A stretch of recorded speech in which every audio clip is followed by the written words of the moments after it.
দেখেন প্রত্যেকটা থোকায় থোকায় কাঁঠাল। এটা যে কাঁঠাল সেটা বোঝা যায় না, আঙুর ফলের মধ্যে সব থোকায় থোকায় ধরে আছে। আর এটা কিন্তু অফ সিজনে বেশি ফল দেয়।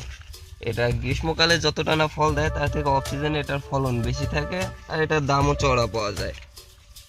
এখানে দেখেন প্রত্যেক সাইজের কাঁঠাল আছে, এটা যে 12 মাস ফল দেয় এই কাঁঠালগুলো দেখলেই বোঝা যাবে। এক একটা এক এক সাইজের কাঁঠাল আছে এখানে। দেখেন আবার এই দেখেন এখানে ছোট মুচি আসছে কেবল।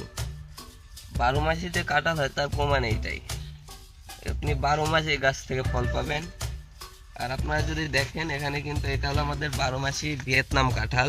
আমাদের কাছে কাঁঠালের বিভিন্ন ভ্যারাইটিস আছে, 12 মাসি পিঙ্ক কাঁঠাল, ভিয়েতনাম গামলে চাকাবিন কাঁঠাল, লাল কাঁঠাল। আমাদের কাছে সবগুলো ভেরিয়েন্টই আছে।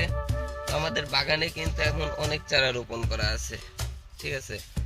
আর আমরা যে চারাগুলো আপনাদেরকে দিয়ে থাকি এগুলো কিন্তু অথেন্টিক এবং অরিজিনাল দামে আপনার ন্যায্য মূল্যে ন্যায্য চারাটা পাবেন। তো আপনাদের যাদের এই ধরনের কাঁঠালের চারা প্রয়োজন তারা কিন্তু আমাদের কাছ থেকে নিয়ে রোপণ করতে পারেন। যারা বাড়ির আঙিনায় ছাদ বাগানে একটা গাছ রোপণ করবেন যে 12 মাসি কাঁঠালের স্বাদ গ্রহণের জন্য, তাদের জন্য কিন্তু এই জাতটা বেস্ট হবে। আর যারা বাণিজ্যিকভাবে চাষ করতে চান তাদের জন্য বেস্ট, যেহেতু এটা শীতকালীন বেশি ফলন দেয়।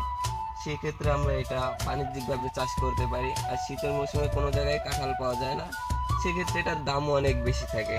তো আপনাদের যাদের এই কাঁঠালের চারাগুলো প্রয়োজন তারা কিন্তু আমাদের স্ক্রিনে দেওয়া নাম্বারে যোগাযোগ করতে পারেন। আর আমরা দেশের যে কোনো প্রান্তে কুরিয়ার সার্ভিসের মাধ্যমে পাঠিয়ে দিয়ে থাকি। তো আপনাদের যাদের চারা প্রয়োজন তারা কিন্তু আমাদের স্ক্রিনে দেওয়া নাম্বারে যোগাযোগ করতে পারেন। ধন্যবাদ।